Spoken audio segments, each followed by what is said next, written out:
I sold my first comic book. Come bitch, bitch!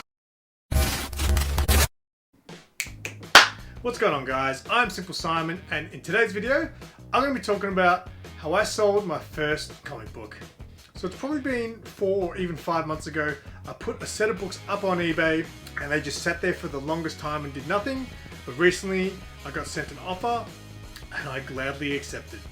So before I tell you the story about the books, I just want to say I've been collecting comic books for about 5 years now, and early on I was really against flipping books and flippers, I guess. As time's gone on, I've realized that selling your books is part of the hobby. I guess there's a bit of a misconception that a lot of people who flip books are people who don't know anything about comic books and are just buying them to flip. In actual fact, I think that's so far from the truth.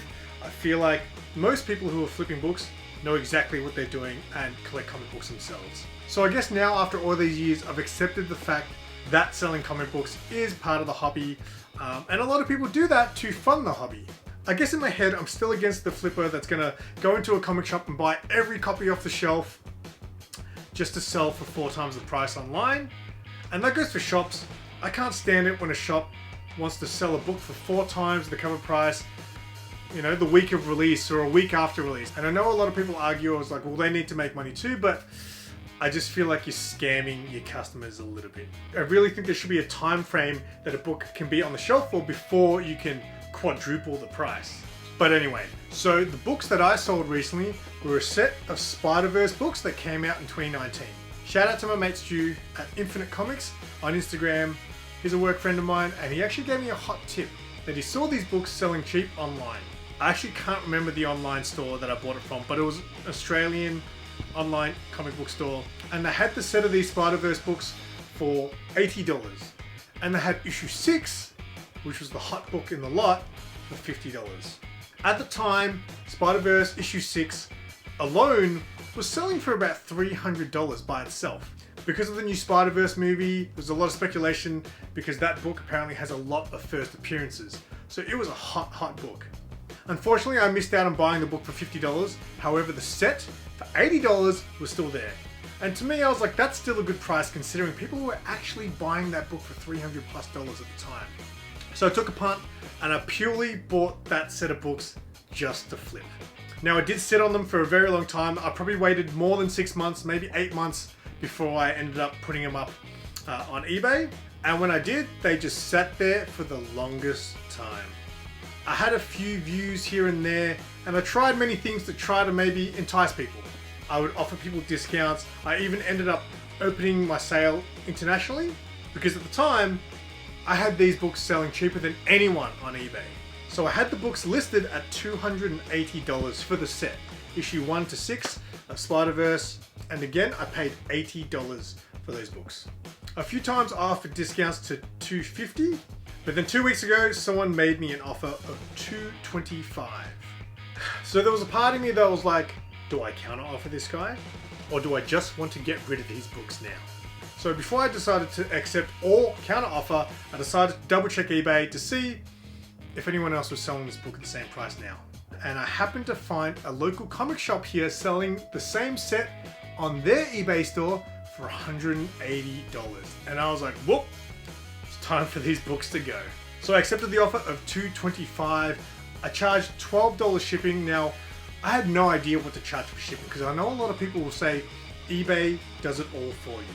But I believe they do it all for you if you know the exact dimensions of the package and the weight and all that sort of stuff. So again, if you're an experienced eBay seller, please let me know in the comments how that all works because I had no idea how to figure out the weight and the size of the package and all that sort of stuff.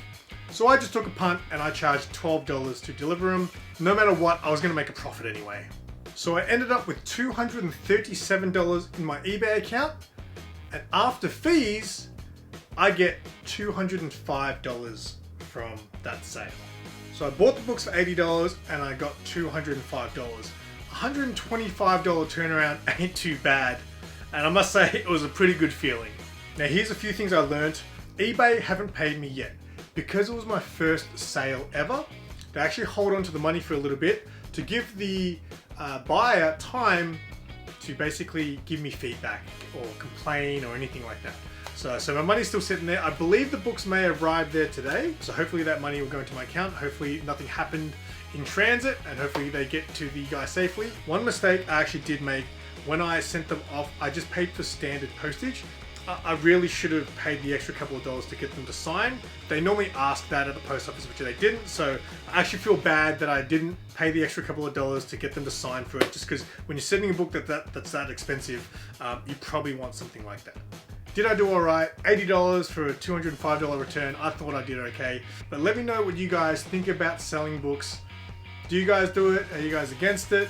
Because the one thing with me is I've been collecting now for 5 years and I'm starting to get overwhelmed by my collection, so I have to get rid of some of these books. Some days I literally look around at my piles of comics that are surrounding me and I'm just like, I just want this stuff gone. So yeah, it's been on my mind for a long time. I've wanted to sell books for a while, but now that I've got the taste of selling books, I feel like it's gonna make it a little bit easier and maybe motivate me a little bit more to put a few more of my books online. But yeah, I just wanted to tell this story. It was just a new experience to me. So again, let me know in the comments your experiences with selling books. If you have any tips for me, because I'd love to learn from you guys watching. So that's all for this one. Make sure you give the video a like, comment, subscribe, all that good YouTube stuff. And until next time, I'm Simple Simon. Tell your friends and keep it simple.